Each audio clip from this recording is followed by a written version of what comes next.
রাসূল করিম সাল্লাল্লাহু আলাইহি ওয়াসাল্লাম নিজে এতিম ছিলেন, আর এতিমের প্রতি তার এত দরদ ছিল, একবার তিনি ঈদের দিকে নামাজ পড়ার জন্য যাচ্ছেন।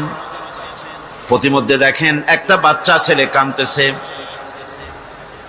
এই রাস্তায় কত মানুষ গেল, কেউ দাঁড়ালো না থমকে, বাচ্চার ক্রন্দন কাউকে থামাইতে পারলো না। কিন্তু বিশ্ব নবী, দয়ার নবী রাহমাতুল লিল আলামিন বাচ্চার কান্না দেখে পাও বাড়াতে পারলেন না। নবীজি দাঁড়ায় গেলেন, জিজ্ঞেস করেন, ও বাচ্চা, ঈদের দিনে কাঁদো কেন? ঈদের দিনে তো কাঁদতে নাই। বাচ্চা বলে, তোমার কাছে বলবো না, আমি সেই সকালবেলা থেকে বসে আছি, আমি যদি মক্কার আব্দুল্লাহর পুত্র মুহাম্মদ রাসূলুল্লাহ সাল্লাল্লাহু আলাইহি সাল্লামকে পাই, মনের দুঃখ তার কাছে বলবো। বিশ্ব নবী জমিনের উপরে বসে পড়লেন, বাচ্চারে কোলের উপরে উঠায় বলেন, বাচ্চা বলো কি তোমার দুঃখ? তুমি যার জন্য বসেছো আমি তো সেই এতিম নবী, কি বলতে চাও? বাচ্চা বলতেছেন, ইয়া রাসূলুল্লাহ, আমার বাবা মারা গেছে সেই ছোট্টবেলায়, একেবারেই তখন মায়ের পেট থেকে আমি আসার পর বাপ মরে গেল, আমার মা আর একজনের সঙ্গে বিয়ে বসেছে, সেই পুরুষটি আমারে দেখতে পারে না, আমার মা যদি আমারে কোলে করে এসে সহ্য করতে পারে না, আমারে চুমা খাইলে সহ্য করতে পারে না, আমারে খাবার দিলে মা মার খায়। আজ ঈদের দিনে রাতে আমার মা আমাকে বলল, বাবারে তোমার কপাল খারাপ, তোমার বাবা মারা গেছে, তোমাকে সাহায্য করার কেউ নাই, আমি তোমার যত্ন করতে পারলাম না, কোলে নিয়ে চুমাও দিতে পারি না, আমার এমনই কপাল খারাপ। সুতরাং এতিমের দরদ এতিম ছাড়ার কেউ বুঝবে না। তুমি আজ চলে যাও, ওই রাস্তায়, ঈদের রাস্তায় দাঁড়ায় থাকো, মাঠের রাস্তার পাশে, বিশ্ব নবীর কাছে তোমার দুঃখ বলো, এতিমের দুঃখ তিনি বুঝবেন। আমি মায়ের কথা মতো এই জায়গায় এতক্ষণ বসে আছি, হুজুর আপনি দয়া করে, আমার কথা তো আপনার কাছে বললাম, আমার মনের এই দুঃখ। নবীজি বাচ্চার কথা শুনতেছিলেন, চোখ দিয়া পানি পড়তেছিল, বাচ্চাকে বুকের সঙ্গে জড়িয়ে ধরে নবীজি বলেন, ও এতিম, মুহাম্মদ সাল্লাল্লাহু আলাইহি ওয়াসাল্লাম যদি তোমার পিতা হন আর হযরতে আয়েশা যদি তোমার মা হয়ে যায়, বলো তোমার মনের দুঃখ মেটে নাকি? ছেলে ডুকরে কেঁদে উঠলো আর বলল, ইয়া রাসূলুল্লাহ, আপনি যদি আমার পিতা হন আর আয়েশা যদি আমার মা হয়ে যায়, এর থেকে বড় সৌভাগ্যের আমার তো আর কিছুই নাই। নবীজি এতিমকে বাড়ি নিয়ে গিয়ে হযরতে আয়েশার হাতে তুলে দিয়ে বললেন, আয়েশা রে, পবিত্র ঈদের দিনে আল্লাহ রাব্বুল আলামিন তোমার জন্য একটা উপহার পাঠিয়েছেন, এটা যত্ন করো। এতিমের প্রতি দরদ রাখার জন্য আল্লাহ রাব্বুল আলামিন বলেছেন, এতিম, মিসকিন, বিধবা, অসহায় লোক, তাদের প্রতি যাতে করে মুসলিম সমাজ লক্ষ্য রাখে, সেজন্য আল্লাহ পাক নির্দেশ করেছেন। বুখারী এবং মুসলিম শরীফের হাদিসে এসেছে, আস-সাই আলাল আরমালাত ওয়াল মিসকিন কাস-সাই ফি সাবিলিল্লাহ। বিধবাদের জন্য, মিসকিনের জন্য কেউ যদি কোনো উদ্যোগ গ্রহণ করে, কেউ কোনো সাহায্য দেয়, জিহাদের ময়দানে জিহাদ করে আল্লাহর রাস্তায় যে সওয়াব পাওয়া যায়, যে মর্যাদা পাওয়া যায় আল্লাহর কাছে, এতিম, মিসকিন, বিধবাকে সাহায্য করলে সেই সওয়াব আল্লাহ রাব্বুল আলামিন আমলনামায় দিয়ে দেন।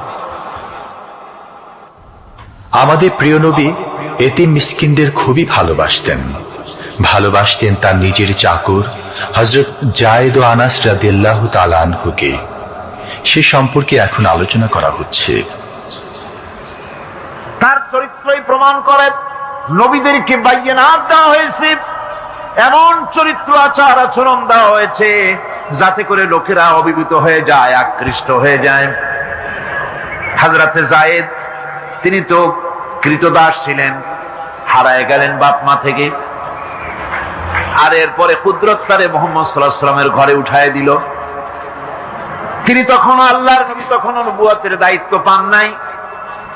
যায়েদের পিতার কাছে খবর হয়ে গেল, যায়েদ আছে রাসূলের বাড়িতে, মুহাম্মদ সাল্লাল্লাহু আলাইহি ওয়াসাল্লামের বাড়ি মক্কায়। তারা এসে হুজুরের সঙ্গে দেখা করে বললেন, মুহাম্মদ সাল্লাল্লাহু আলাইহি ওয়াসাল্লাম, জানতে পেরেছি আপনার কাছেই আমাদের ছেলে যায়েদ আছে, মেহেরবানি করে তাকে আমাদেরকে ফিরায় দেন। হুজুর বলেন, জায়েদ যদি তোমাদেরকে চিনতে পারে আর যদি যেতে চায়, আমার পক্ষ থেকে কোনো আপত্তি নাই, অবশ্যই যাবে। তবে জায়েদ যদি যেতে না চায়, আমি এমন লোক নই যে কেউ আমার কাছে থাকতে চাইলে আমি জোর করে তাকে ঠেলেও দিতে পারি না, আমি তেমন লোক নই। পিতা বললেন, আপনি অবশ্যই যুক্তিপূর্ণ কথা বলেছেন। হযরতে জায়েদ কানা হলো। হুজুর বললেন, তুমি কি চেনো এদের কি? জায়েদ বললেন, চিনি, ইনি আমার বাবা, উনি আমার চাচা। জায়েদের পিতা বলেন, বাবারে বাড়ি চলো, তোমার মা কেঁদে কেঁদে হয়রান, চলো বাড়ি যাই, বাড়ির যা কিছু আছে সব তোমাকে ফিরিয়ে দেওয়া হবে। হযরতে জায়েদ বলতেছেন, পিতা বাড়িতে যা আছি তাই শুদ্ধ, তামাম দুনিয়াটা যদি আমারে দেওয়া হয়, এই লোকটির কাছে থেকে যে ব্যবহার পেয়েছি, আমি এই লোকের কদম ছেড়ে যেতে পারি না। তার চরিত্রই প্রমাণ করে তিনি নবী, কি ব্যবহার তো পেয়েছেন। এই কোরআন শরীফের ভিতরে আল্লাহ রাব্বুল আলামিন ৮২ বার বলেছেন, বান্দা নামাজ পড়ো। আর আল্লাহ তাআলা ৮২ জায়গায় বলেছেন, নামাজ প্রতিষ্ঠা করো, নামাজ কায়েম করো। নবীজি কোরআনে হাদিসের মধ্যে বলেছেন, লা দীনা লিমান লা সালাতা লাহু, যার কাছে নামাজ নাই তার কাছে দ্বীন নাই। মান তারাকা সালাতান মুতাআম্মিদান ফাকাদ কাফারা, ইচ্ছা করে যে নামাজ ছেড়ে দিল সে কাফের হয়ে গেল। নামাজের জন্য তাদেরকে বলো, আল্লাহর ভয় তাদের অন্তঃকরণের মধ্যে সৃষ্টি করে দাও। আর এই নামাজ পড়তে হবে জামাতের সাথে। নামাজ পড়তে হবে কিছুর সাথে? জামাতের সাথে। রাসূল করিম সাল্লাল্লাহু আলাইহি ওয়াসাল্লাম বলছেন, হুজুরের কাছে, আল্লাহর নবীর কাছে, হযরতে আবু হুরায়রা রাদিয়াল্লাহু তাআলা আনহু হাদিসটি বর্ণনা করেছেন। হুজুরের কাছে একজন অন্ধ লোক এলো। সেই অন্ধ লোক এসে বললেন, হুজুর আমি তো চোখে দেখি না, জামাতের যে গুরুত্বের কথা আপনি বললেন, আমাকে কি রুখসত দেওয়া যায় নাকি?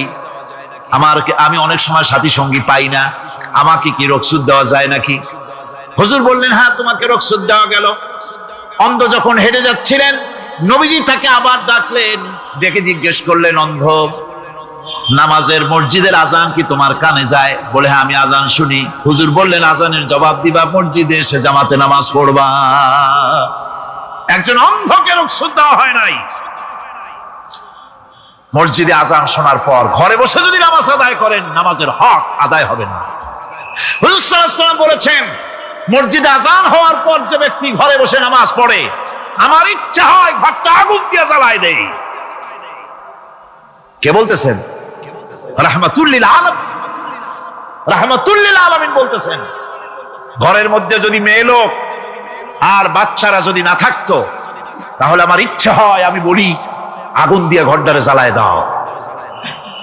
এই ঘরের মহব্বতেই তো সে বাইর হয় না। নামাজের এত বড় গুরুত্ব দেওয়া হয়েছে।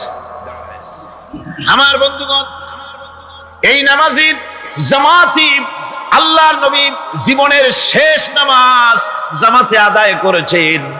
জীবনের শেষ নামাজটাও জামাতে আদায় করলেন। তখন তার এমন অবস্থা, এত অসুস্থ, দাঁড়াতে পারেন না, হাঁটতে পারেন না। দুইজন সাহাবী কাঁধের উপরে ভর করে তারপরে বহু কষ্ট করে মসজিদে গিয়ে নামাজ আদায় করেছেন, খুতবা দিয়েছেন। বললেন, খুতবা দিতে গিয়ে বললেন, আজ থেকে মসজিদে নববীর চতুর্দিকের সকলের দরজা বন্ধ হয়ে যাবে, শুধু আবু বকরের দরজাটা খোলা থাকবে। আল্লাহর নবী বললেন, আল্লাহ রাব্বুল আলামিন এই পৃথিবীতে তার এক বান্দাকে জাগতিক সব সম্পদ দিতে চেয়েছিলেন, কিন্তু সে বান্দা সব জাগতিক সম্পদকে উপেক্ষা করে মাবুদের সঙ্গে দেখা করা বেশি জরুরি, বেশি পছন্দ মনে করেছেন। এতটুকুন কথা নবীজি বললেন, কেউ কিছু বুঝলো না। হযরতে আবু বকর রাদিয়াল্লাহু তাআলা আনহু হুজুরের এই কথা শুনে কাঁদতে কাঁদতে তিনি অস্থির হয়ে যাচ্ছেন। সাহাবীরা চিন্তা করলেন, হুজুর কান্না কার কথা বলেছেন, তাতে কান্নার কি আছে? বয়োবৃদ্ধ, জ্ঞান বৃদ্ধ হযরতে আবু বকর রাদিয়াল্লাহু তাআলা আনহু বুঝতে পেরেছেন, এই পৃথিবীর সব সম্পদ তো আল্লাহ হুজুরকেই দিতে চেয়েছিলেন।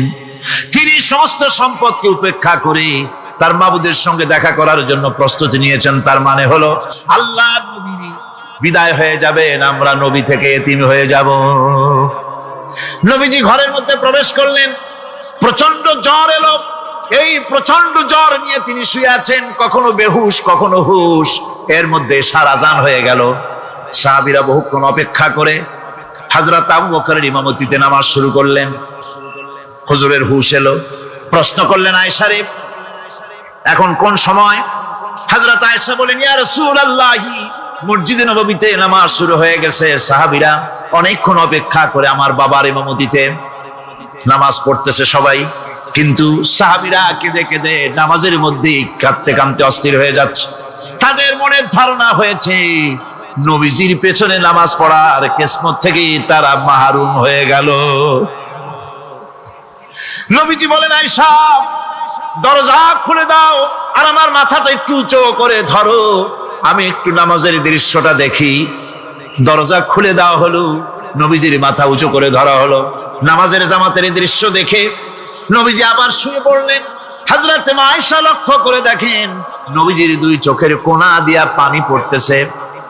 আয়েশা জিজ্ঞেস করেন, ইয়া রাসূলুল্লাহ, নামাজের দৃশ্য দেখে চোখে কেন পানি এলো?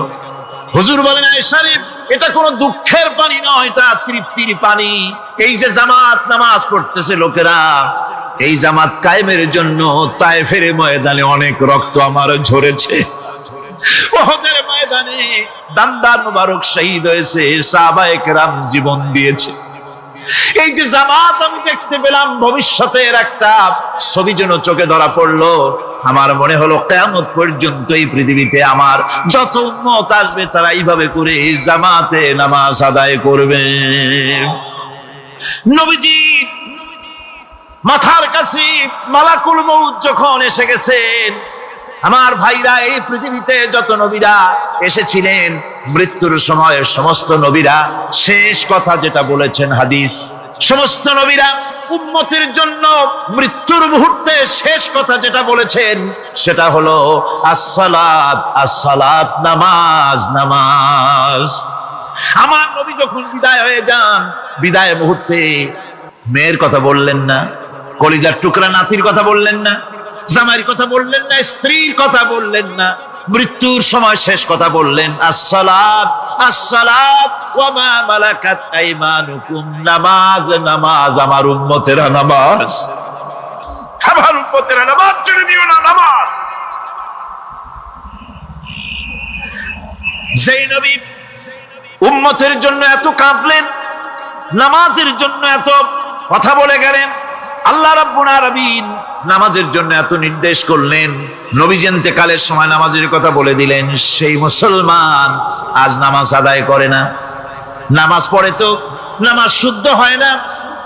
হযরতে হুযায়ফা রাদিয়াল্লাহু তাআলা আনহু তিনি একবার ইয়েমেন সফর করেছিলেন, এক মসজিদে নামাজ পড়লেন।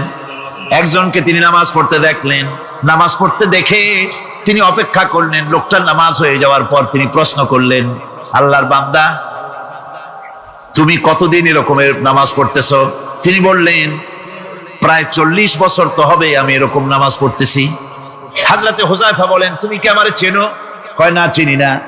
হযরত হুযায়ফা বললেন, আল্লাহর বান্দা শোনো, আমি হচ্ছি আল্লাহর নবী মুহাম্মদুর রাসূলুল্লাহ সাল্লাল্লাহু আলাইহি ওয়াসাল্লামের সাহাবী হুযায়ফা।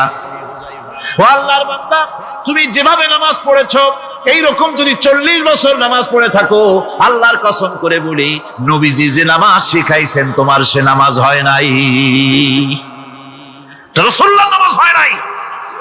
নামাজ পড়লেই হবে না, রাসূলুল্লাহ বলেছেন, সাল্লু কামা রাআইতুমুনি উসাল্লি, নামাজ পড়ো সেইভাবে যেভাবে আমারে পড়তে দেখো। বিশ্বাস করুন ভাইরা, নামাজ যদি না হয়, হরতাল করিয়া, মিছিল করিয়া, বিক্ষোভ করিয়া, যে কোনো আন্দোলন করে ইসলামকে বিজয়ী করা যাবে না যতক্ষণ পর্যন্ত নামাজ সহি না হবে। নামাজ হচ্ছে ফাউন্ডেশন, নামাজ নাই কিচ্ছু নাই। ঠুকঠাক করে দুইটা সেজদা দিয়ে উঠে যাবেন, আপনার ইসলামী আন্দোলনের 4 পয়সার দাম নাই। নামাজ আগে, জিহাদের ময়দানেও নামাজ, যেখানে আছেন ওখানেই নামাজ পড়তে হবে, আর তা পড়তে হবে আদবের সাথে, মুহাব্বতের সাথে। আপনারা বিরক্ত হচ্ছেন না তো? হাদিস শরীফ থেকে শোনাচ্ছি, আল্লাহর নবী এক জিহাদ থেকে ফিরে এসেছেন, রাত কাটাচ্ছেন শিবির। তাবু গেড়েছেন, কয়েকজনকে পাহারার দায়িত্ব দিলেন রাতের বেলায় পাহারা দিতে। বাই রুটেশন, 2 জন ঘুমাবে, 2 জন পাহারা দেবে। 2 জনের ভাগ্যে পাহারা পড়লো রাত 12টার পরে, পাহারা দিতেছেন। 2 জনের একজন বলল, 2 জন জেগে না থেকে আমরা একজন ঘুমাই, একজন পাহারা দেই, কোনো অসুবিধা হলে আমার উঠায় দিও। বলে ঠিক আছে। একচেয়ে মুসলমানদের সবচেয়ে বড় জিনিস নামাজ হয় না। নামাজ যত পড়া হয়, অধিকাংশ নামাজ হয় না। নামাজের ভিতরে তাদিল আর কাম, তাদিল করা ওয়াজিব। যতক্ষণ দাঁড়িয়ে থাকবেন, রুকুতে থাকবেন, যতক্ষণ দাঁড়ায় থাকবেন ততক্ষণ অন্তত 1 তাসবিহ পরিমাণ তো বটেই। যদি তা না হয়, রুকুত থেকে দাঁড়ালেন, সেজদায় চলে গেলেন, ওয়াজিব তরক হলো। সেজদা দিলেন না, নামাজ ফাসিদ হয়ে গেল, নষ্ট হয়ে গেল। এটা পাগলামি না। নামাজ সহিভাবে আদায় করতে হবে। নামাজ থেকে দাঁড়াবেন, রুকুত থেকে দাঁড়ায় গেলেন, বলবেন রব্বানা লাকাল হামদ, কোন রব্বানা লাকাল হামদ হামদান কাসীরান তাইয়িবান মুবারাকান ফীহি। একজন সাহাবী এই দোয়াটা পড়ছিলেন। নামাজ শেষ করে আল্লাহর নবী প্রশ্ন করলেন, নামাজের ভিতরে অতিরিক্ত এই কথাগুলি কে বলেছো? সাহাবী ভয় পেয়ে গেলেন। ভয় তিনি বললেন, হুজুর আমি বলেছি। হুজুর বললেন, তুমি জানো না আমি নবী, তুমি নবী না। আমি যা দেখি তুমি দেখতে পাও না। তুমি যখন এই দোয়াটা পড়তেছিলে, আমি লক্ষ্য করেছিলাম আল্লাহর রহমতের ফেরেশতারা প্রতিযোগিতা করতেছিল তোমার আমল নামায় কে কত বেশি নেকি লিখবে। রুকুতে দাঁড়ায়া এটা পড়বেন। সেজদায় চলে যাবেন, 2 সেজদার মাঝখানে ততক্ষণ বসে থাকবেন যতক্ষণ একটা সেজদার ভিতরে ছিলেন। পড়বেন আল্লাহুম্মা গফিরলি ওয়ারহামনি ওয়াহদিনি ওয়াআফিনি ওয়ারযুকনি। নামাজের মধ্যে দোয়া করতেছেন, আল্লাহ আমারে ক্ষমা করে দাও। এসব দোয়া সব হুজুরের। আমাকে ক্ষমা করো, আমাকে হেদায়েত দাও, আমাকে সুস্থ করো, আমাকে রহম করো, আমাকে রিজিক দাও। কও সুবহানাল্লাহ। নামাজের ভিতরে দোয়া কবুলের সময়, নামাজের সেজদার ভিতরে দোয়া কবুল হয়। এইভাবে করে রাসূল করিম সাল্লাল্লাহু আলাইহি ওয়াসাল্লামের নামাজটা কেমন হক্কানি উলামাদের কাছ থেকে জেনে নেবেন। যেহেতু হুজুর বলেছেন সাল্লু কামা রাআইতুমুনি উসাল্লি, নামাজ পড়ো সেইভাবে যেভাবে আমাকে পড়তে দেখো। নামাজের ভিতরে একাগ্রতা লাগবে, ভালোবাসা লাগবে, ভয় লাগবে, মুহাব্বত লাগবে। পরিপূর্ণ সময় নিয়ে শান্তিপূর্ণভাবে নামাজ পড়তে হবে। আর যত তাড়াহুড়া সব হচ্ছে নামাজের মধ্যে, ঠিক কিনা ভাইরা? রাসূল করিম সাল্লাল্লাহু আলাইহি ওয়াসাল্লামের যে নামাজ, হুজুর যেভাবে নামাজ পড়েছেন, হাদিসে যা পাওয়া যায়, হাদিসে বুখারীতে সব আছে, দেখে নেবেন, সেইভাবে নামাজটা আদায় করে নেবেন। কিয়ামতের দিন আল্লাহ রাব্বুল আলামিন সর্বপ্রথম বান্দাকে প্রশ্ন করবেন কি? বুখারী শরীফে এসেছে, আন আবি হুরায়রা রাদিয়াল্লাহু তাআলা قال سمعت رسول الله صلى الله عليه وسلم يقول إنما يحاسب به العبد يوم القيامة من عمله صلاته। আমি চিন্তা করলাম যে আল্লাহ তাআলা জানোয়ার বলছিলেন, তা তো একটা ঠিক ছিল। জানোয়ার বলেছেন, জানোয়ার কে বললেন? পশু কে বললেন? আল্লাহ তাআলা বলেছেন। এখন চিন্তা করলাম আল্লাহ পশু বললেন, ঠিক আছে, কিন্তু পশুর চাইতেও খারাপ এই কথাটা বললেন কেন? বুঝে আসতেছিল না। আল্লাহ তাআলা বলেন, কোরআন যদি কেউ বুঝতে চায় তো বুঝার জন্য আমি তার দিল খুলে দেব। সুবহানাল্লাহ। ওয়া মান ইয়াত্তাকিল্লাহা ইয়াজআল লাহু মাখরাজা। আল্লাহকে ভয় করে কেউ পথ চলতে চাইলে আল্লাহ পথ তৈরি করে দেন। আমি চিন্তা করে দেখলাম সত্যিই তো জানোয়ারের চাইতেও তো মানুষগুলা খারাপ। ওই সব মানুষ যারা আল্লাহরে চিনল না। কি রকম দেখেন, আপনারা অনেকে বাড়িতে কুকুর পোষেন। কুকুর পোষে না মানুষ? কুকুর সাংঘাতিক বুদ্ধিমান প্রাণী এবং প্রভু ভক্ত। লন্ডনে তো বহুত কুকুর আছে যারা স্কটল্যান্ড ইয়ার্ড বাহিনীতে চাকরি করে, ভালো ভালো চাকরি করে। ইন্সপেক্টরও আছে, কর্নেল আছে, মেজর আছে, ইন্সপেক্টর আছে। অবশ্য কুত্তায় জানে যে সে মেজর বা কর্নেল। এবং এরা দারুণ হুকুম পালন করে। চোরের ছবিটা দেখায় দেবে আর তার ব্যবহৃত কাপড়টা শুকায় দেবে, বাস শেষ কাজ। যেখানে পাবে সেখানে ধরবে। 1 কোটি ডলার বা পাউন্ডও যদি দেয়, কুত্তায় ছাড়বে না। সাংঘাতিক অফিসারেরা। কথা বুঝতে পেরেছে? তো অনেকে কুত্তা পোষে। এখন কুত্তা পুষেছে, মাহফিলে আসছে একটা লোক, রাত 2:30, 2টা বা 11টার সময় বাড়ি ফিরেছে। কুত্তা টের পাইছে, অন্ধকার রাত, কে যেন আসতেছে। কুত্তা তার ভাষায় বলেছে হল্ট। এখন বাড়িওয়ালা বলছে এই ডবলু, আদর করে নাম রাখছে কুত্তার ডবলু। একটা ধমক দিল, কুত্তা গলার আওয়াজ শুনে বুঝে ফেলেছে, কিন্তু কুত্তা গলার আওয়াজ বোঝে না। কুত্তা তো ভালো গরুতেও বুঝে। আপনি আপনার গরুরে ডাক দেন অন্ধকারে, গরু আপনার ডাকের সাড়া দেবে, কাছে আসবে। আসে না এরকম? অন্ধকারে গিয়ে গরুর ডাক দিলে বাড়িওয়ালার ডাকে গরু সাড়া দিয়ে আসে না? বিল দিয়ে আসে না? কুত্তায় থেমে গেল, বুঝতে পারলো এ তো আমার মালিক, আমি তো ভুল করছি। যখন মালিক কাছে আসলো, কুত্তায় লেজ লড়াইয়া গাছ সাথে মিশে মিশে লেজ লড়াইতে লাগলো। তার ভাষায় সে বলতে লাগলো, আই এম এক্সট্রিমলি সরি। ও গ্রিন সিগন্যাল, লেজ লড়াইয়া গ্রিন সিগন্যাল দিয়ে দিল, হুজুর আপনি যাইতে পারেন, স্যার আপনার জন্য দরজা খোলা। কিন্তু এইখানে যদি চোর হইতো আর ডাকাইত হইতো, আর যত বলতো ডবলু থাম, তাহলে সে কি থামতো? গর্দানে কামড়াইতো, না হয় ঠ্যাঙ্গে কামড়াইয়া ঠ্যাং ঠং ভেঙে দিত, ঠিক কিনা? তাহলে বোঝা গেল কুত্তায় মালিকও চেনে, শত্রুও চেনে। আল্লাহ কয় উলাইকা কাল আনাম, এগুলো জানোয়ারের চাইতে খারাপ, বালহুম আদাল, এই জন্য খারাপ। কুত্তায় তো মালিক চিনলো, দুশ্মনও চিনলো, বন্ধুও চিনলো। এই মানুষগুলি আল্লাহকে চিনলো না, প্রভুকে মালিককে চিনলো না, তাকে অস্বীকার করলো। কুত্তার চাইতেও নিকৃষ্ট। প্রিয় ভাই সব, মানুষের এই তিন প্রকারের দিল, সুস্থ দিল, অসুস্থ দিল, আরেকটি হলো কি দিল? মৃত্যু দিল। সকল প্রকার দিলের একটা চিকিৎসা আল্লাহ কোরআনে করে দিয়েছে, সুবহানাল্লাহ। আল্লাহ রাব্বুল আলামিন বলেন, সব হৃদয় জনিত, কলব জনিত রোগের চিকিৎসা হলো আলা বিযিকিরিল্লাহি তাতমাইন্নুল কুলুব। একমাত্র আমার স্মরণ, আমার জিকির, আমার স্মরণ মানুষের অন্তরাত্মাকে ঠান্ডা করে দিতে পারে, কলিজা ঠান্ডা করে। যেখানে তার মর্যাদা আছে, সারা পৃথিবীর সব মানুষ যদি আল্লাহকে অস্বীকার করে, ওই স্তর থেকে 1 ডিগ্রি নিচে নামানো যাবে না, অসম্ভব। এই জন্য কৃতজ্ঞতা যে প্রকাশ করে সে আল্লাহর জন্যই করে। আমরা যদি আল্লাহর জিকির আজগার না করি, আল্লাহর ক্ষমতা শেষ নাকি? বলেন। আল্লাহ রাব্বুল আলামিন বলেন, ইউসাব্বিহু লিল্লাহি মা ফিস সামাওয়াতি ওয়া মা ফিল আরদ।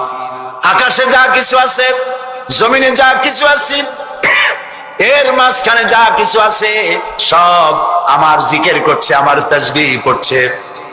আপনারা বসন্তকালে গাছের ডালে শোনেন কোকিল পাখি কুহু কুহু করে ডাকতেছে। আল্লাহ রাব্বুল আলামিন বলেন, ওয়ালাকিন লা তাফকাহুনা তাসবিহাহুম। তোমরা ওদের তাসবিহ বোঝো না, তোমরা শোনো কুহু কুহু, আসলে সে ডাকে আল্লাহু আল্লাহু। বউ কথা কও, আছেন একটা পাখি মমন সাইতে নাই, আছে, ছোটবেলা থেকে শুনতেছি বউ কথা কও, বউ কথা কও। ওর বউ এত অভিমান করলো কেন? কথা মোটে কয়ই না। আসলে বউ কথা কও আমরা শুনি, আর আল্লাহ বলছেন ওয়ালাকিন লা তাফকাহুনা তাসবিহাহুম, ওরা আমার জিকির করছে, তোমরা বোঝো না। মানুষও বুঝবে কেন? মানুষ তো আন্দাজে যা শোনে, শব্দের সাথে আপনি যা মিলাবেন তাই কিন্তু হয় ভাই। যেমন ট্রেন ছাড়ছে, ট্রেন যখন ছাড়লো তো প্রাথমিক আওয়াজ শোনা যায় যাচ্ছি যাব, যাচ্ছি যাব। যখন জোরে চলে তখন শোনা যায় যাচ্ছি যাব, যাচ্ছি যাব, এরকম শোনা যায়, ঠিক না? শব্দের সাথে এরকম যা মিলাবেন তাই হবে। মৃত্যু দিল কি?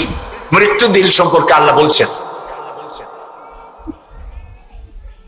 ওয়ালাকাদ যারানা লিজাহান্নামা কাসীরাম মিনাল জিন্নি ওয়াল ইনস লাহুম কুলুবুন লা ইয়াফকাহুনা বিহা। মানুষ আর জিনদের মধ্যে আল্লাহ তাআলা বলেন, আমি এক শ্রেণীর রেডিমেড জাহান্নামী তৈরি হয়েই আছে মানুষ এবং জিনের মধ্যে। ওরা কারা? লক্ষ্য করুন, মৃত্যু দিল কাদের? লাহুম কুলুবুন লা ইয়াফকাহুনা বিহা, যাদেরকে আমি হৃৎপিণ্ড দিয়েছি, বিবেক দিয়েছি, সব বোঝে, আমারে বোঝে না। আছেন এরকম কিছু বুদ্ধিজীবী? বলেন আছে না? কবি আছে না এমন কিছু? সাহিত্যিক আছে না এমন কিছু? নারীর সৌন্দর্য, নারীর রূপের সৌন্দর্যের ব্যাপারে কবিতা লিখতে লিখতে কলমের কালি শেষ হয়ে যায়, কিন্তু এই সৌন্দর্য কে দিলেন তার এক চিনতেই পারলো না। ফুলের ব্যাপারে গান লেখে, কবিতা লেখে, ফুলের রং, ফুলের গন্ধ।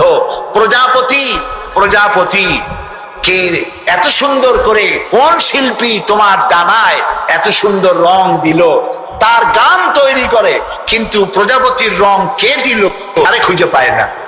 তারপরে বলে কি, বলে যে সব বুঝেছি, শান্তিনিকেতন গিয়া পড়ে শুনিয়া, সাহিত্যের উপরে ডক্টরেট ডিগ্রি নিয়া কয় সব বুঝেছি। বলে বাবা কি বুঝেছো? কয় দেয়ার ইজ নো গড। সারা জীবন বসে বুঝলো যে প্রভু বলতে কেউ নাই, আল্লাহ বলতে কেউ নাই। বলে নাউযুবিল্লাহ, লাহুম কুলুবুন লা ইয়াফকাহুনা বিহা, সব বোঝে কিন্তু আল্লাহরে চেনে না। নিজের শরীরটা দেখে, আল্লাহরে খুঁজে পায় না। আরে তুমি তো তোমার শরীরটা দিয়েই আল্লাহরে চিনতে পারো, সুবহানাল্লাহ বলো। শরীরটা দিয়ে আল্লাহরে চেনা যায়। এই যে দুটো চোখ, এই চোখ দিয়ে সব সময় আমরা নেগেটিভ দেখি, সব সময় প্রতিটি চিত্র, প্রতিটি মুহূর্তে নেগেটিভকে পজিটিভ করে দেখায় কে? কে দেখায়? সুবহানাল্লাহ। এত সুন্দর দুটি চোখ আল্লাহ দিলেন, চোখের মধ্যে আল্লাহ আবার পানি দিয়ে দিলেন। পানি মানে কান্নার পানি না, এমনি চোখে পানি আছে। আপনি চোখে পলক মারেন, পলক মারেন না? কথা না বললে বুঝি কি? এই যে পলক মারেন, এটা কি ইচ্ছে করে মারেন না অটোমেটিক হয়? অটোমেটিক হয়। ইচ্ছে করে মারলে ভটর ভটর করতো। আপনি নিজের অজান্তেই চোখগুলি পলক মারে কেন? আল্লাহ রাব্বুল আলামিন মানুষের কল্যাণের জন্য এমন অটোমেটিক ব্যবস্থা করে তিনি রেখে দিয়েছেন। শহরে, বন্দরে, গ্রামে, নগরে, গঞ্জে বাতাসের ভিতরে পলিউশন আছে, রোগের জার্ম আছে, বাতাসের ভিতরে উড়ে বেড়ায়, অনবরত চোখের ভিতরে প্রবেশ করে চোখ নষ্ট করে দিতে পারে। এই জন্য রব্বুল আলামিন চোখের ভিতরে পানি ধরনের একরকম মেডিসিন রেখে দিয়েছেন। প্রতি মুহূর্তে চোখ পলক মেরে মেরে চোখকে আল্লাহ তাআলা ক্লিন করে দিতেছেন। শরীরের ভিতরে একটা শরীর দিয়ে আল্লাহকে চেনার জন্য যথেষ্ট। এই শরীরে আল্লাহ অসংখ্য রগ রেশা দিয়েছেন। মাথা থেকে শুরু করে পা পর্যন্ত যতগুলি নার্ভ আছে, সবগুলি নার্ভ ছিঁড়ে ছিঁড়ে যদি জোড়া লাগানো যায়, পুরা পৃথিবী একবার ঘুরে আসা যাবে। সুবহানাল্লাহ করতে ইচ্ছা করে না? আর যদি পাশাপাশি সাজায় রাখেন, 3 একর জমিন লাগবে একটা মানুষের রগ সাজায় রাখতে। এই রগগুলি দিয়ে আপনি আমি যা খাই, এটাকে বলা হয় কার্বোহাইড্রেট। চাউল, চাউল জাতীয় খাদ্য, আটা, আটা জাতীয় খাদ্য, চিনি, চিনি জাতীয় খাদ্য, আর ডাল, ডাল জাতীয় খাদ্য। এই 4 প্রকারের খাদ্য হলো কার্বোহাইড্রেট। এগুলি মানুষে খাইলে পরে শরীরের ভিতরে এর থেকে রক্ত হয়, এর থেকে পেশাব পায়খানা হয়ে বর্জ্য বেরিয়ে যায়। আর যেটা রক্ত হয়, সেই রক্তটাকে গোটা শরীরে প্রবাহিত করে শরীরটাকে আল্লাহ উষ্ণ রাখেন। সেজন্য এত রগ রেশা দিয়েছেন। এখন এই রক্তগুলিকে মাথা থেকে শুরু করে পা পর্যন্ত পৌঁছে দেওয়ার জন্য আল্লাহ একটা জেনারেটর রেখে দিয়েছেন বুকের মধ্যে। কত বুদ্ধি করে জেনারেটর নামটা কি? মাশাআল্লাহ, বুঝে ফেলেছেন। জেনারেটরের নাম হার্ট। সেটা অনবরত সিস্টোলিক এন্ড ডায়াস্টোলিক এভাবে করে সম্প্রসারণ, সংকোচন এরকম করতেছে। চিকিৎসা বিজ্ঞানীরা বলেছেন, মানুষকে মাথা থেকে শুরু করে কাটাকাটি করে সব বুঝেছি, কিন্তু হার্ট এরকম এরকম করে কেন, এর উৎস আজ পর্যন্ত পৃথিবী খুঁজে পায় না। এটি এভাবে করে করে রক্ত ছড়িয়ে দিচ্ছে। এখন দেখেন আল্লাহর খোঁজার ব্যবস্থা। মানুষ খাইয়া খাইয়া তারপরে হার্টের মধ্যে চর্বি গিয়ে জমে। হার্টের মধ্যে যে করোনারি আর্টারি, করোনারি আর্টারির মধ্যে গিয়ে চর্বি জমতে লাগলো। হঠাৎ করে রক্ত প্রবাহ যখন বন্ধ হতে থাকে, আর চলতে পারে না, তখন অ্যানজাইনা হয়, হার্টে বেদনা শুরু হয়। এই বেদনা শুরু হলে তাড়াতাড়ি ডাক্তার এনজিওগ্রাম করে তারপর দেখে কতটা নষ্ট হয়েছে। ওইটাকে যদি প্রয়োজন হয় রগ বদলাবার, তখন তাকে বাইপাস করা হয়। বাইপাস করে নতুন রগ লাগাতে হবে। এখন বলেন এই নতুন রগ কোথায়? গরুর রগ লাগাইলে হবে? বলেন, ছাগলের রগ? এখন আল্লাহ রব্বুল আলামিনকে চেনা সহজ। ওই রব্বুল আলামিন এমন সুন্দর ব্যবস্থা রেখেছেন, কারো যদি বাইপাস, ওপেন হার্ট সার্জারি করার যদি প্রয়োজন হয়, রগের যদি দুই চারটা রগ যদি লাগে, আল্লাহ রাব্বুল আলামিন মানুষের হাতের মধ্যে, পায়ের মধ্যে স্পায়ার পার্টস কতগুলি রগ রেখে দিয়েছেন। ডাক্তারেরা পা থেকে, হাত থেকে সেই রগগুলি নিয়ে হার্টের ভিতরে ওই রগ লাগিয়ে দিয়ে নতুন ভাবে আবার রক্ত সঞ্চালনের ব্যবস্থা করে দেয়। জালিকুমুল্লাহু রাব্বুকুম, এই হচ্ছে তোমাদের রব। সুবহানাল্লাহ বলে, ইনি আল্লাহ যিনি এই ব্যবস্থা করেছেন। কিডনি লাগে একটা মানুষের জন্য কয়টা?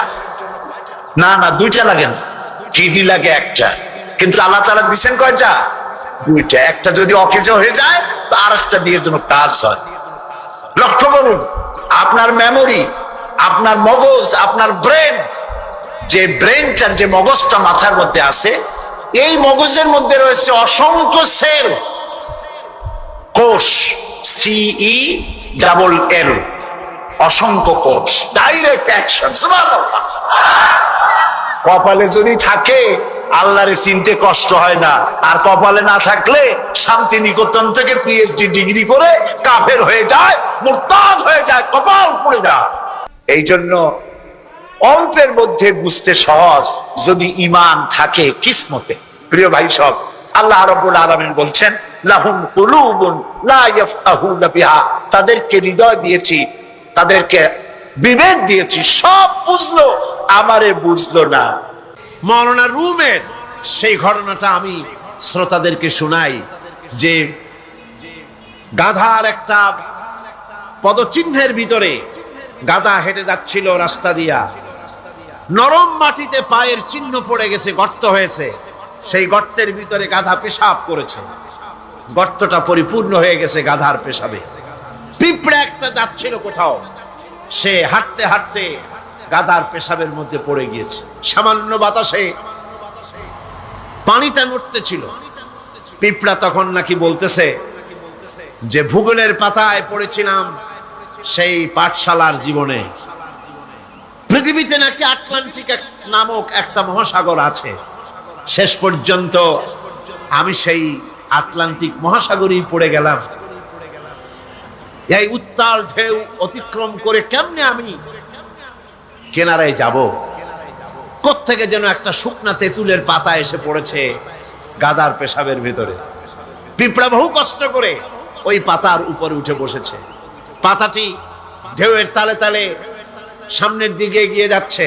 পিঁপড়া এখন খুব দাম্ভিকতার সাথে, অহংকারীর সাথে পিঁপড়া বলছে, ইতিহাসের পাতায় পড়েছিলাম পৃথিবীতে নাকি টাইটানিক নামক বিরাট এক জাহাজের অস্তিত্ব ছিল, শেষ পর্যন্ত ভাগ্যের জোরে আমি সেই টাইটানিকের নাবিক হয়ে বসলাম। কি সাংঘাতিক! আমি আজ টাইটানিকের গর্বিত নাবিক, আর এই আটলান্টিকের উত্তাল ঢেউ পাড়ি দিয়ে চলছে আমি আমেরিকা আবিষ্কারের জন্য। গাধার পেশাবের ভিতরে তেঁতুলের পাতায় বসে পিঁপড়ার যে অহংকার, আমার দেশের তথাকথিত নাস্তিক মোরতাদ জাতীয় বুদ্ধিজীবীরা এর চাইতেও নিকৃষ্ট।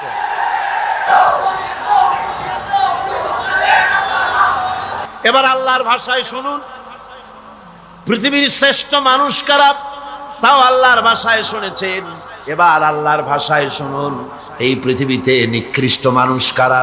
আল্লাহ পাক বলেন, ইন্না শাররাদ দাওয়াবি ইনদাল্লাহিল্লাযীনা কাফারু ফাহুম লা ইউমিনুন।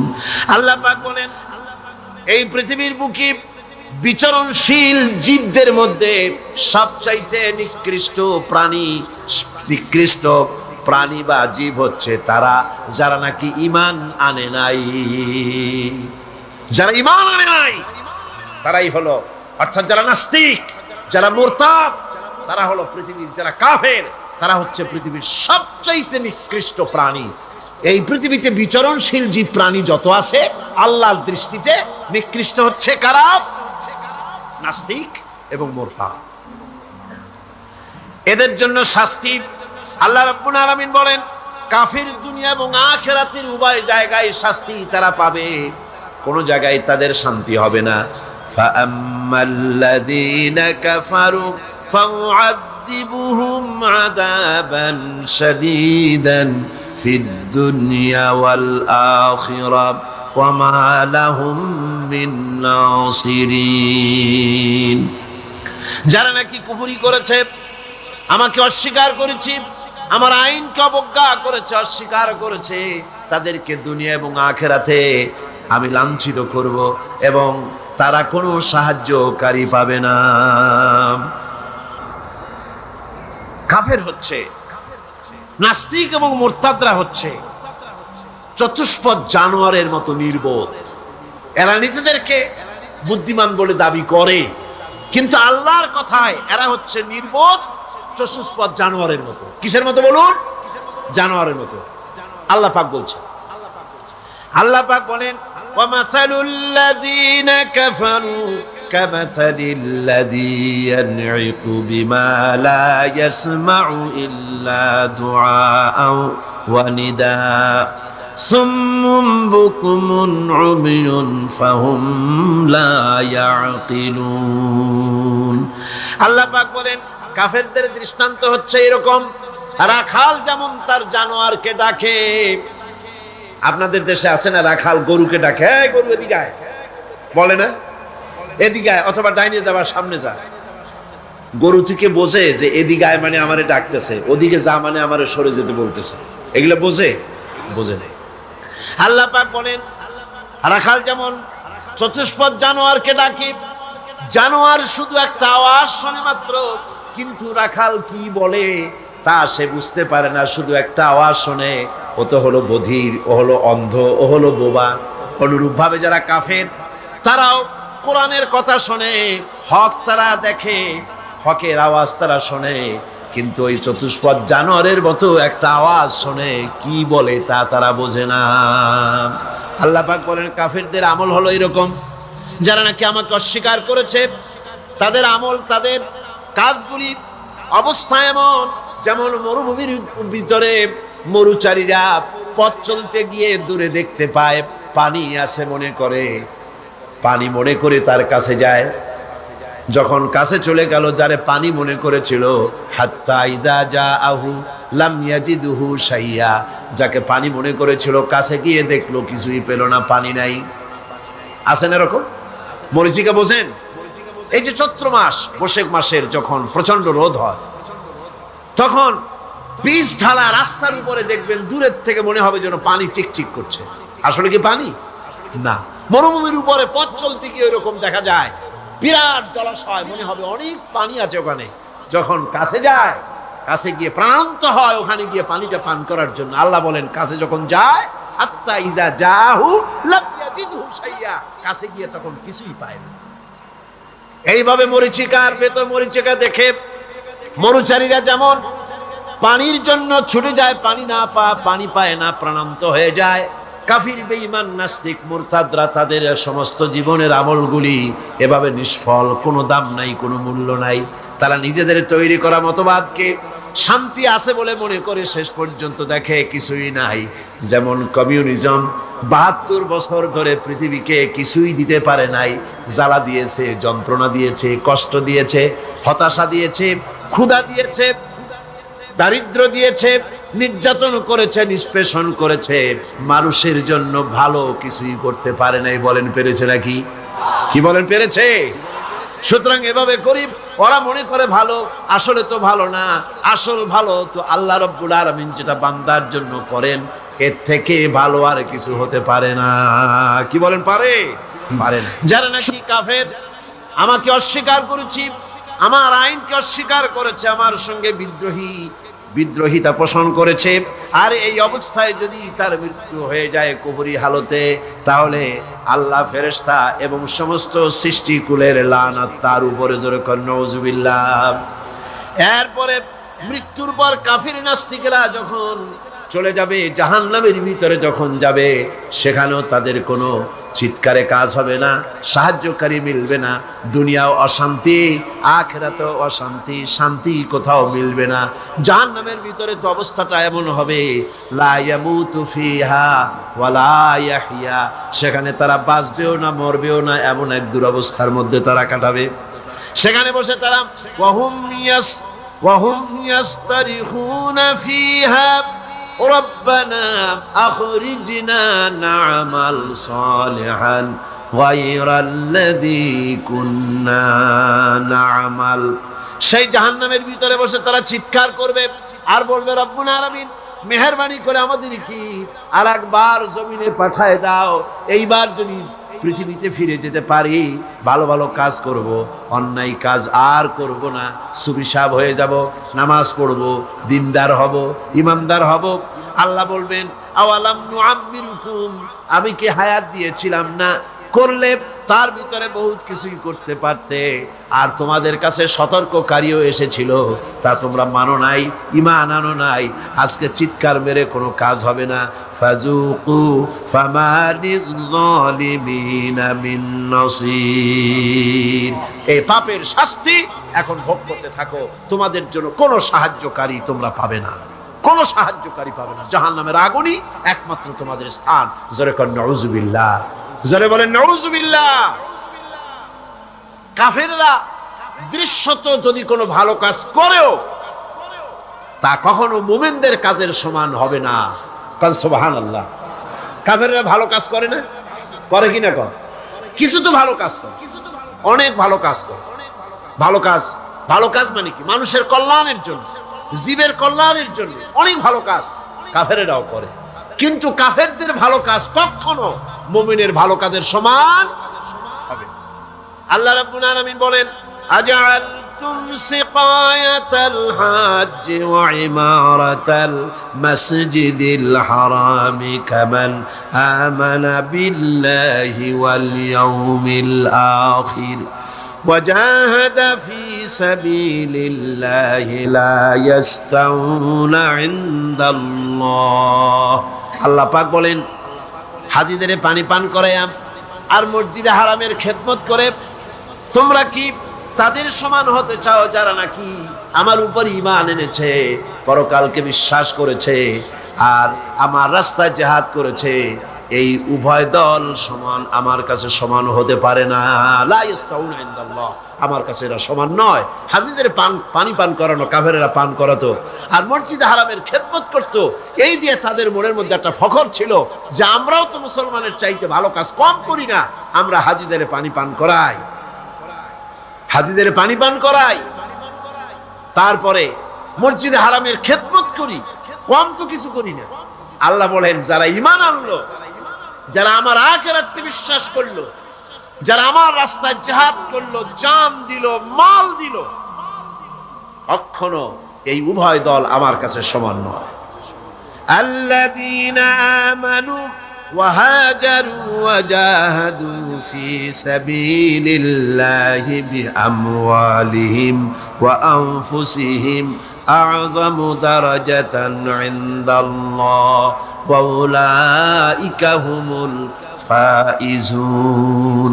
আল্লাহ পাক বলেন যারা নাকি ঈমান এনেছে আর আমার রাস্তায় হিজরত করেছে আর জিহাদ করেছে আমার দ্বীনকে প্রতিষ্ঠা করার জন্য, মাল দিয়ে আর জান দিয়ে, আমার কাছে তাদের বিরাট মর্যাদা। আর ওরাই হলো কামিয়াব, ওরাই হলো সফল কাম, কিয়ামতের দিন তারাই সফল হবে। জোরে বলেন সুবহানাল্লাহ। সুতরাং কাফেরদের কোনো ভালো কাজও মুমিনদের কাজের সমান হবে না, এবং ভালো কাজের মূল্যায়ন কিয়ামতের দিন তাদের হবে না, কারণ তারা ভালো কাজগুলি করেছিল নিজেদের সুনামের জন্য, আল্লাহকে সন্তুষ্ট করার জন্য নয়। ভাইরা আমার, ঈমানের এখানেই হচ্ছে ঈমানের এই গুরুত্ব। ঈমান আসল ব্যাপার, জীবনের সবচাইতে গুরুত্বপূর্ণ বিষয় হলো ঈমান। আল্লাহর উপরে ঈমান এনে সেই ঈমানের উপরে নিজেদেরকে যদি টিকায় রাখা যায়, আল্লাহর উপরে ঈমান এনে সেই ঈমান অনুযায়ী আল্লাহর হুকুম অনুযায়ী যদি জীবন পরিচালনা করা যায়, এটার নামই হচ্ছে ঈমান। এই ঈমানের গুরুত্ব কোরআন শরীফে সর্বাধিক দেওয়া হয়েছে। ঈমান মুমিন ব্যক্তির শ্রেষ্ঠ অবলম্বন, ঈমান মুমিন ব্যক্তির শ্রেষ্ঠ অবলম্বন। ঈমানের দাবি হলো এই, তাগুতকে অস্বীকার করতে হবে আর আল্লাহর প্রতি ঈমান আনতে হবে পরিপূর্ণভাবে। তাহলে আল্লাহ পাক বলেন এমন কোন জিনিস নাই যে তাকে ধ্বংস করে দিতে পারে, তাকে ক্ষতিগ্রস্ত করতে পারে। কোরআনে কারীমে রব্বুল আলামিন বলেন কুল হাল নুনাব্বিউকুম বিল আখসারিনা আমালা আল্লাযীনা যাল্লা সাইয়ুহুম ফিল হায়াতিদ দুনিয়া ওয়া হুম ইয়াহসাবুনা আন্নাহুম ইউহসিনুনা সুনআ। আল্লাহ পাক বলেন, নবী আপনি বলুন, আমি কি তোমাদেরকে বলবো না এই কথা যে আমলের দিক থেকে সবচাইতে ব্যর্থ কোন ব্যক্তি, আমলের দিক থেকে ব্যর্থ ক্ষতিগ্রস্ত কোন ব্যক্তি, তা কি বলবো না? সেটা হলো এই দুনিয়ার চেষ্টা সাধনায় যারা সঠিক পথে চলার কথা মনে করে ভ্রান্ত পথে চলেছে আর মনে করেছে এটাই আমরা ভালো কাজ করতেছে ফাসাদের কাজ, আর মনে মনে ভাবতেছে আমরা দেশ গড়ার কাজ করতেছি। যেমন পার্বত্য চট্টগ্রামে শান্তি বাহিনী নাম ওই বাহিনী যারা মানুষ মারে, সমানে মানুষ জবাহ করে, বাড়িতে আগুন লাগায়, মানুষগুলিকে শান্তিতে বসবাস করতে দেয় না। এদের নাম হয়েছে কি? শান্তি বাহিনী। খেরাত কা নাম রাখ দিয়া জুনুন আর জুনুন কা নাম খেরাত। পাগলপনার নাম বুদ্ধিপনা, আর বুদ্ধিপনার নাম হলো পাগলপনা। কানার নাম পদ্মলোচন। এই কথাই এখানে প্রযোজ্য।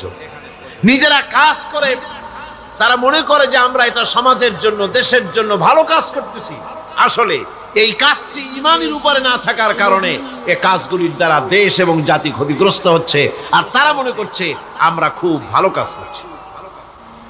এই যে ঈমান ছাড়া, আল্লাহকে খুশি করার নিয়ত ছাড়া যে কাজগুলি তারা করছে, ওদের সম্পর্কে রব্বুল আলামিন বলেন, উলাইকাল্লাযীনা কাফারু বিআয়াতি রাব্বিহিম ওয়া লিকাইহি ফাহাবিতাত আ'মালুহুম ফালা নুকিমু লাহুম ইয়াওমাল কিয়ামাতি ওয়াজনা।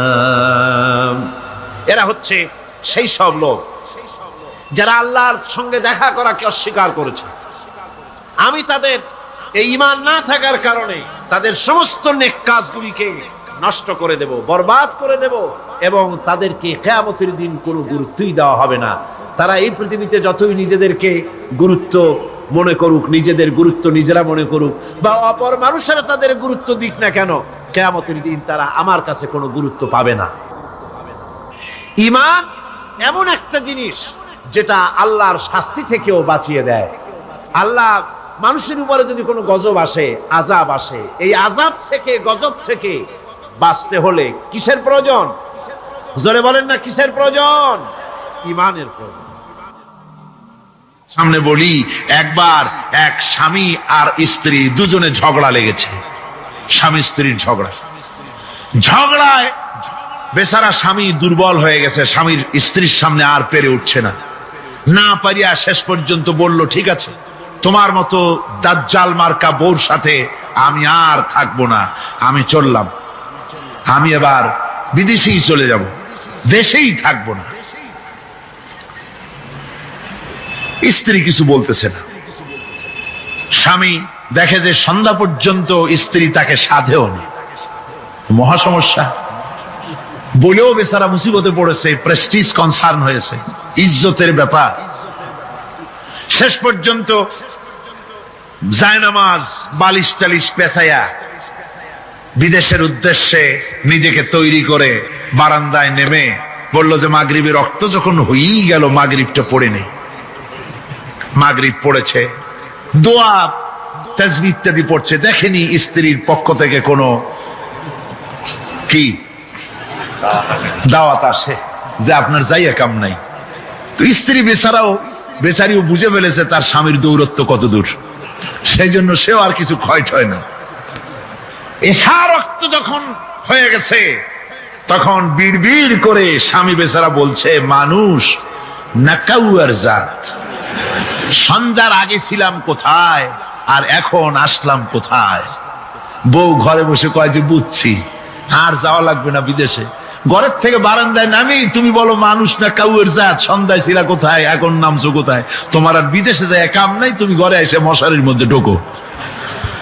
বুঝলেন তো? পৃথিবী থেকে মাত্র 2,32,000 মাইল দূরে চাঁদ, সেই চাঁদে অবতরণ করে বলছে মোহাম্মদ সাল্লাল্লাহু আলাইহি ওয়াসাল্লাম কি চাঁদে গেছে? আরে বেকুব, 2,32,000 মাইল দূরের চাঁদ নয়, 9,30,00,000 মাইল দূরের সূর্য নয়, কোটি কোটি সহস্র কোটি মাইল দূরের গ্যালাক্সি নয়, মিল্কি ওয়ে নয়, সমস্ত তারকারাজি গ্রহ পুঞ্জ সব কিছুকে পেরিয়ে গিয়ে 7 আকাশ ফুড়ে মুহাম্মদ সাল্লাল্লাহু আলাইহি সাল্লাম আরশে আজিম ভ্রমণ করেছেন, যা পৃথিবীর কোন বিজ্ঞানের পক্ষে সম্ভব নয়।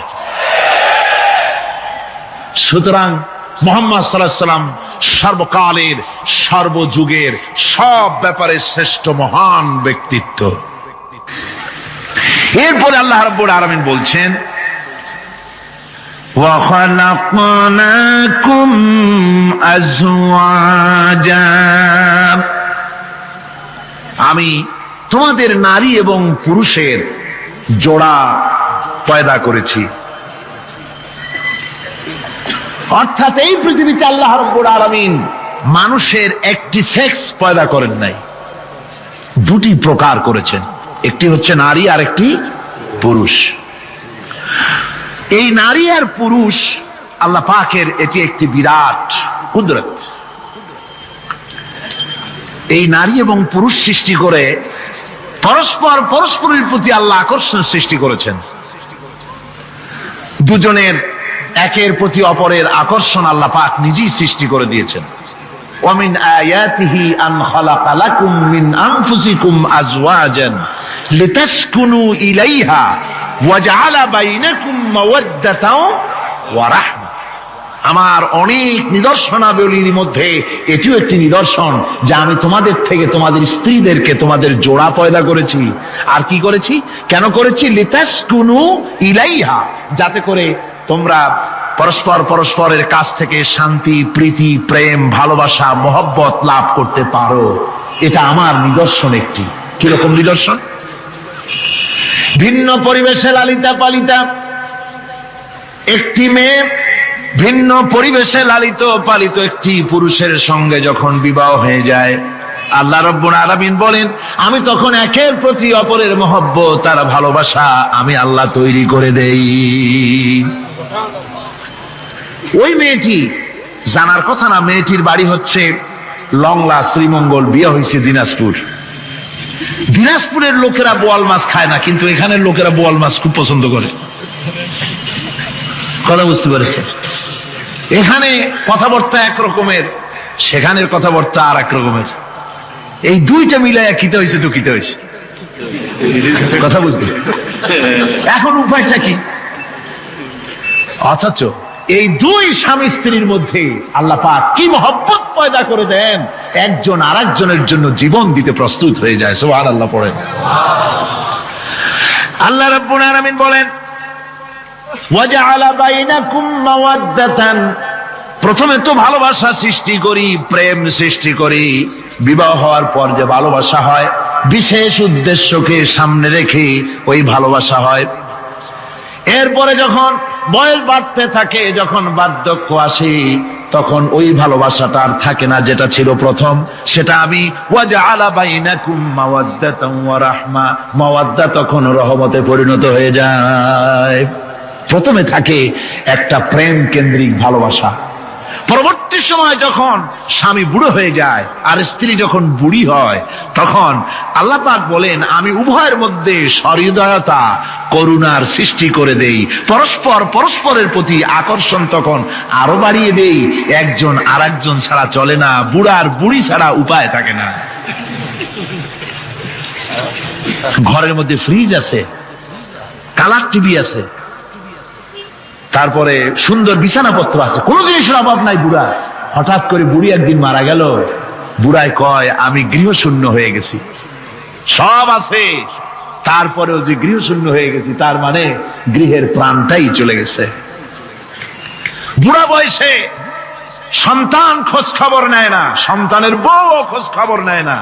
বুড়ার গরম পানিটা, উজুর পানিটা, তার খাবারটা, তার পানটা, তার যা প্রয়োজন বুড়ি সব এগিয়ে নিয়ে আসে, আর বুড়াও বুড়ির জন্য তখন প্রথম জীবনের চাইতে আরো বেশি মহব্বত বাড়ে, বুড়ির দিকে খোঁজ খবর আরো বেশি করে নেয়। ঠিক কিনা কন? বুঝবেন যারা বুড়া আর বুড়ি আছেন। আল্লাহ পাক বলেন এটা আমি করি। কে বলছেন এ কথা? আল্লাহ পাক বলছেন আমি করি। এ মহব্বত আল্লাহর দান। দেখুন রাসূল করিম সাল্লাল্লাহু আলাইহি ওয়াসাল্লামের ঘরে দৌলত ছিল না, কিন্তু মহব্বত দিয়ে ঘরটা ভরা ছিল। সুবহানাল্লাহ বিহামদি। দৌলত ছিল না, মহব্বত দিয়ে ভরা ছিল।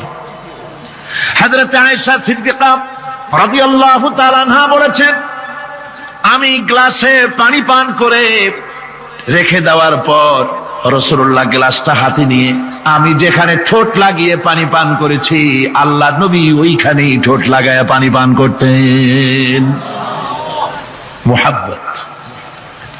হযরত আয়েশা বলেন, আমি গোশত খেয়ে হাড্ডি খেয়ে হাতে ধরে রেখেছি, খাবো বা রাখবো, আল্লাহ নবী তখন আমার হাতের থেকে গোশত বা হাড্ডিটা আমার হাত থেকে নিয়ে আমি গোশতের যে অংশে কামড় দিয়েছি রাসূলুল্লাহ সেখানে মুখ লাগিয়ে খেতেন। দৌলত ছিল না হুজুরের ঘরে এক ফোঁটাও, কিন্তু মহব্বত ছিল ঘরটা ভরা। হযরত আয়েশা বলেছেন, রাসূলুল্লাহ কাজ করে কষ্ট করে ঘরের ভিতরে ফিরে যখন দেখেছেন রান্না বান্না সারা হয় নাই, হুজুর ক্ষুধার্ত অথচ আমার রান্না শেষ হয় নাই, নবীজি রাগ করেন নাই, অসন্তুষ্ট হন নাই, ভুরু কুঞ্চিত করেন নাই, চোখ গরম করেন নাই, বরং আমার কাছে বসে রান্না বান্নায় আমাকে আল্লাহর নবী বিশ্ব নবী মুহাম্মদ রাসূলুল্লাহ সাল্লাল্লাহু আলাইহি ওয়াসাল্লাম আমাকে সহযোগিতা করেছেন। স্বামী স্ত্রীর ভালোবাসা হচ্ছে স্বর্গীয় নিয়ামত, জান্নাতের নিয়ামত। সুবহানাল্লাহ পড়েন।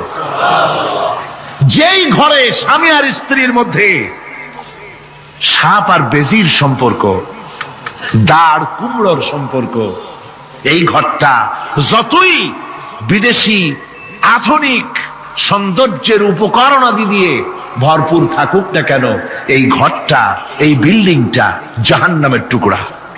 ঠিক না? আর স্বামী স্ত্রীর যদি ভালোবাসা থাকে, তাহলে ঘরটা যদি কুড়ে ঘর হয়, তারপরেও সে ঘরটা হচ্ছে একটা জান্নাতের টুকরা। অনেক স্ত্রী আছে স্বামীর সাথে মহব্বত নাই, উল্টো পাল্টা কারবার। ওই রকম এক স্বামীর কাছে খবর আসছে যে আপনি তো এই গ্রামের মাতবাড়ি করেন, বিচার আচার করতেছেন, আপনার বউ তো গোসল করতে গিয়ে পড়ে গেছে নদীর মধ্যে।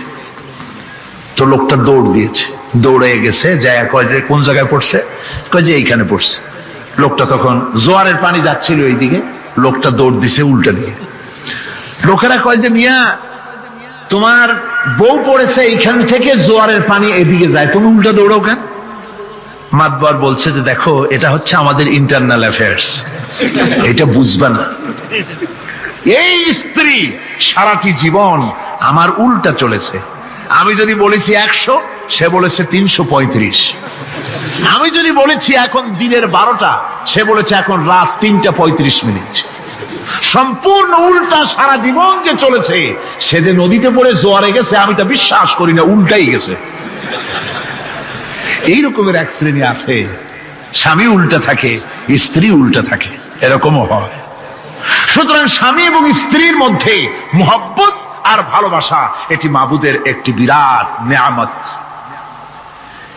অন্যের স্ত্রীর দিকে তাকালে কাম ভরে, খারাপ নজরে তাকালে জেনার গুনাহ হবে, হাত দিয়া ধরলে কাম ভাবে জেনার গুনাহ হবে। কিন্তু কোন স্বামী যদি তার স্ত্রীর দিকে প্রেম ভরে ভালোবাসা ভরে তাকায়, আর স্ত্রীর হাতকে প্রেম আর ভালোবাসার সাথে যদি স্ত্রীর হস্ত ধারণ করে, কিতাবে এসেছে স্বামী এবং স্ত্রীর উভয়ের সগীরা গুনাহ আল্লাহ রাব্বুল আলামিন মাফ করে দেন। আল্লাহ পাক বলছেন, আমি তোমাদের থেকে তোমাদের জোড়া, তোমাদের স্ত্রীদেরকে পয়দা করেছি এবং পরস্পর পরস্পরের প্রতি ভালোবাসা এবং মহব্বত সৃষ্টি করে দিয়েছি। আজকে কথা উঠেছে সমাজে, আজকে কথা উঠেছে নারীর অধিকার নিয়ে। বলা হচ্ছে ইসলাম নারীকে, নারীর অধিকার ক্ষুণ্ণ করেছে। বলে না? বলে কিনা বলেন?